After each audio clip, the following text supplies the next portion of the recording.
Canada's gamble to shield its auto industry has unleashed an economic storm. What began as a bold 100% tariff on Chinese electric vehicles meant to give Canadian automakers breathing room has backfired spectacularly. Beijing retaliated not against cars, but with a precise blow to Canada's agricultural heartland, imposing a crushing 75% tariff on canola. This move turned a policy of protection into a devastating crossfire, pitting one vital sector against another and leaving the government scrambling. The consequences were immediate and severe. On the prairies, canola farmers watched their largest market collapse. Prices plummeted, crops remained unsold, and the backbone of rural economies, supporting over 200,000 jobs, was fractured. Farmers felt their livelihoods were being sacrificed for an auto industry hundreds of miles away. Meanwhile, the very industry the tariff was designed to protect began to falter. Shielded from competition, Canada's EV market stagnated. Sales plunged nearly 40% as consumers faced higher prices and fewer affordable models, severely slowing the country's transition to electric vehicles. Facing pressure from both sides, Ottawa's defiant stance began to crack. The political tone shifted as officials openly admitted the tariff was under review.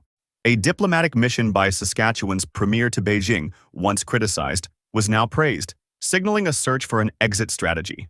The government is now trapped in an impossible dilemma: hold the line and prolong the economic pain, or remove the tariff and risk undermining its own automakers.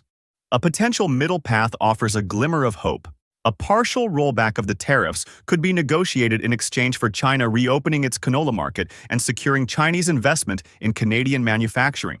This high-stakes gambit could transform the crisis into an opportunity, but it requires immense political courage to navigate the fears of auto workers and the skepticism of a weary public. As if one trade war wasn't enough, a second crisis erupted with Canada's closest ally. The United States, under a new administration, hit Canadian exports with punishing tariffs and harsh rhetoric. But this strategy backfired. Canadians responded with a powerful, quiet boycott, causing Canadian travel to the U.S. to plummet by over 30%. The economic damage to American border towns and tourism was severe, proving that insulting a key ally ultimately hurts the aggressor. Canada now stands at a defining crossroads. The choices made today, between protectionism and pragmatism, between holding firm and seeking compromise, will reshape its economic landscape for a generation. The fallout is being felt from the grain elevators of Saskatchewan to the auto dealerships of Ontario, and the world is watching to see how this nation navigates the treacherous waters of a trade war it started but never meant to fight. So, what's the final verdict? Canada stands at a crossroads, caught between the promise of protection and the painful cost of a trade war. The path it chooses next will define its economic future. Will it double down on tariffs, hoping its industries can tough it out? Or will it seek a smarter, more flexible solution, one that reopens vital markets for our farmers, fosters real competition for our EV sector, and mends the crucial bonds with our allies? The stakes couldn't be higher. This isn't just about cars or canola. It's about the kind of economy Canada wants to build, one that is closed off and divided, or one that is open, innovative, and resilient.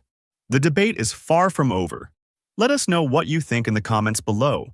Should Canada hold the line, or is it time to pivot? If you want to stay updated as this story develops, make sure to subscribe and hit the notification bell so you don't miss our next report. Thanks for watching.